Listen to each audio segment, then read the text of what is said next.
There's a little Cooper's hawk sitting in the tree over there.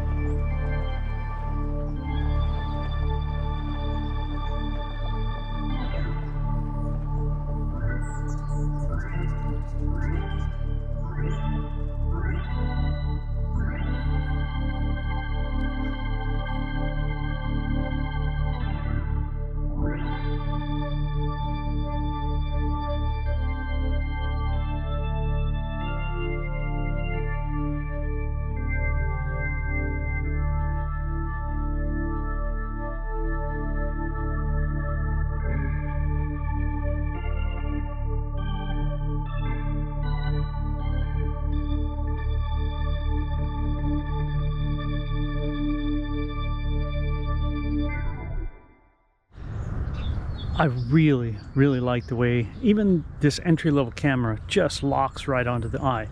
Is it the same as it is with the R5 II, the R5, the R3, the R8? No, it's not. But it is so, so good. This lens does need a lot of light. In lower light, the pictures are a little noisy. They're not perfect, and I'm not going to lie to you and tell you that they're amazing. They're good. You can clean them up really, really nice. I use Adobe Lightroom Classic. That is my favorite. But when you have good light, like the light is right behind me, the sun, you know, that big light in the sky, which is a big fireball, you get some great photos. So sharp. And again, auto ISO. I'm watching my shutter speed to keep the ISO down as low as I can. I don't have to think about anything else because it's F11 and there's no changing that. The reason I keep coming to Han is I love hummingbirds and the diversity here. There's always something to see. I wonder if they replaced the barrel and if the water's back. I hope so. I can't believe someone stole that. Anyway, I'm gonna wait for the sun to hit in the middle and then I'm gonna go down. My only fear with this is that short minimum focus distance in there, but if that's, you know, if that's a problem, I have my extension tubes on there. Canon does not make native ones, so I have aftermarket ones, and I'll throw them on there, shorten that minimum focus distance, lose the infinity, and still get some great shots. I didn't bring the 900 today because I figured that would just be a little bit overkill for here. But this gives me an effective reach of 960 millimeters or the equivalent, depending on who you're talking to. Anyway, that's the equivalent because the sensor is so much smaller, so it's taking that and kind of magnifying it, like shooting your full frame in crop mode.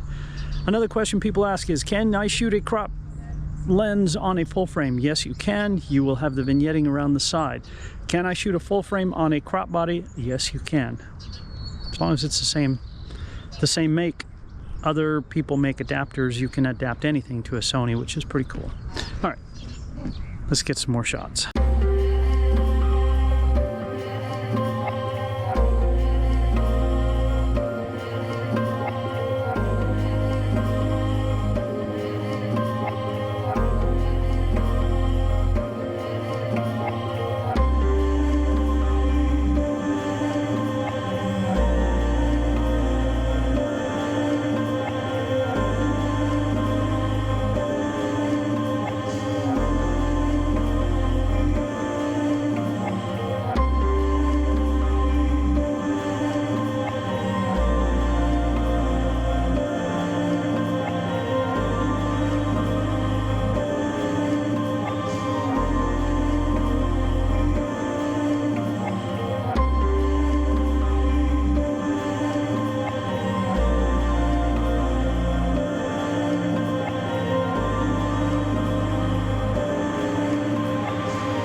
Again, this is Canon's R10 and the 600 F11.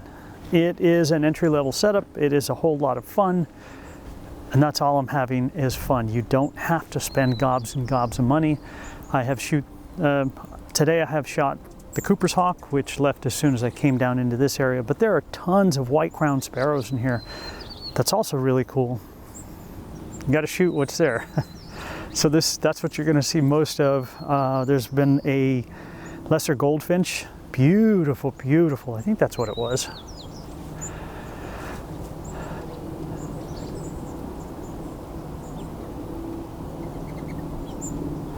Finally, there's a dove in the tree.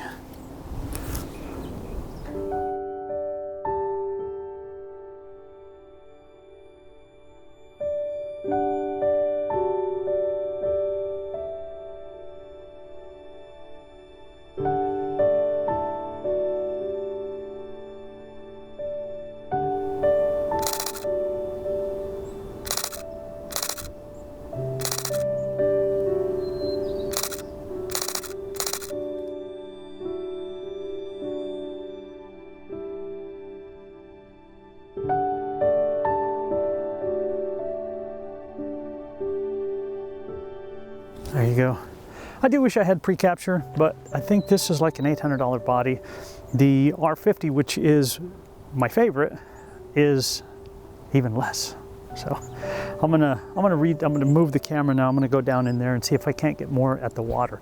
Really, really bright sun. So I'm gonna switch.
Of course, as soon as I move the camera down here, they all fly away. The other cool thing about being here again now is the barrel is back there for the water. So there are a lot of birds in the water, although there's nothing right here now that I came down to this area. I think I scared them away. It's really strange. At the moment, there is absolutely nothing, but it's not the end of the world, because down at the bottom there are still all the ducks in the pond, and maybe there's others that are migrating through. So I think I'm going to head down there. JonnyPink, dappled sunlight. I was trying to find a place. I had a nice place back there. This is still Kennethon Park, and now I've got sun as it's going to move across, so it's going to change the light. And you know what? That's going to be okay. I'm going with my histograms on here anyway. JonnyPink, I'm just going to interrupt real quick here to let you know that I have a whole bunch of photos in another video shooting the 100 to 500 on the R10. Too many photos to put into one video because these tend to be long. I appreciate you letting me share with you guys. And right now I'm filming the fire over there on the R50 and the 100 to 500. Yes, I do like entry-level bodies. They're fantastic. The autofocus with Canon is just so mind-blowing. Anyway, I'm going to get back to it. I'm using extension tubes. I think I explained it in here. But extension tubes simply allow you to shorten that minimum focus distance. Canon does not make any native RF ones, so I'm using third-party or aftermarket ones.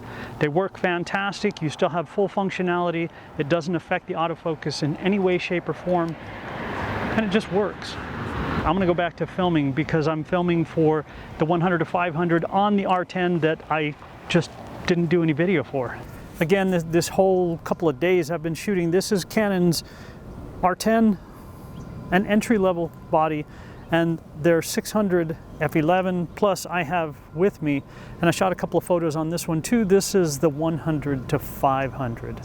One of the downsides to some of these entry-level lenses is that longer minimum focus distance, and even on some of the pro-level lenses like the 600 F4, that you can't get in close, man. It won't focus that close. So I am using, let's see, make sure this is right side up. There we go. Canon doesn't make any RF extension tubes. These are what I have. Not very expensive, but it does shorten that minimum focus distance. So you lose infinity focus, and there is no glass on the inside. There's none. So it doesn't affect anything, it just shortens the minimum focus distance. You can get them with and without the focus, the ability to control the lens. I have these because I want to control the lens. I use Canon because I really like their autofocus. For me and what I do, it just works. Okay. So, is this a most amazing setup? No. Is there a most amazing setup? Well, no. The truth is, even if you spend $6,000 and go buy the latest and greatest body, it's still just a body. It's still just a tool. You go spend $16,000, $18,000 on a lens. Is it the best lens in the world? Well, no. It's got drawbacks too. A lens like that is going to be heavy. It's expensive. If you drop it and breaks, it's a drag. You can have fun. You don't have to spend a lot of money to go out and have fun. You just have to know how to control your gear. Are all the shots that I shot today on here gonna be great? Nah, they're not. But I'm gonna find the ones that make me happy. And that to me is more what it's all about. Now, back to this beautiful little body. I've shot this for 2 days straight. Of course, it was only for a couple of hours yesterday. It takes these little teeny tiny batteries. They're fun, but here's another advantage to this, and I know people say, oh, don't buy those, they're bad. In here, what I've been using all day today is a third-party battery. These things work. They work in my R50 that I shoot with all the time. I use them a lot. This is really nice because it is so small and it fits right into your bag. Another thing, if you're new to photography and you're getting one of these entry-level cameras, don't judge what you see either by the back screen or what you see in the EVF. The EVF is nice, especially if you're coming from a DSLR. It always looks good to a point, and like the R7, I think that the R7 EVF is crap. But I look at stuff when I get home. That's when I gauge it. What can I pull out of that? How can I enhance it? How can I make that subject pop just a little bit more off the background using the editing tools that I have? I use Adobe Lightroom Classic, and that's it. I don't use anything else. Some people love DxO, or they'll use, I forget what the other one is. And if that works for you, fantastic. For me, I like Adobe. I'm losing my son. Let me stand up there. I like Adobe. Yeah, it's expensive, but it works for me. Go out, have fun, hang out, enjoy it. And if you end up dumping them everything when you get home, that's okay too, man. It doesn't have to all be shared to social media. It's still a better photo than what your phone is going to give you. But your phone is really easy. You point and you click it and you're done. Have fun. Have a fantastic day out there, whatever it is you're going to do. If you see me out here, please come up and say hi. My email address is down below if you have questions. Leave me some comments. Leave me a heart down below. Let me know that you watched it all the way there. Give it a thumbs up. That is the most important thing because that's what YouTube looks at. JonnyPink, thank you again. This is Kenneth Hahn Park. I had to find a place here off to the side where I was filming to start with. A gentleman pulled up with his, hey man, they're coming out here to walk. It's a public park, so I'm the one who's inconveniencing everybody else. He pulled up with his son and they went for a walk, and that was beautiful. Thanks, man. I really do appreciate you letting me share with you. Give it a thumbs up. Up next will be Canon's R1. I'll have that for about 2 weeks. It's a rental. I've got rental links down below if you're interested in that. It allows you and allows me to try different gear that I couldn't or wouldn't want to buy anyway. And you get to know if you like it or if you don't like it. It's up to you. I think the link I have down there gets you $25 off, and I get like a point or so to put towards a future rental. JonnyPink, again, thank you. Give it a thumbs up, and I'll see you guys.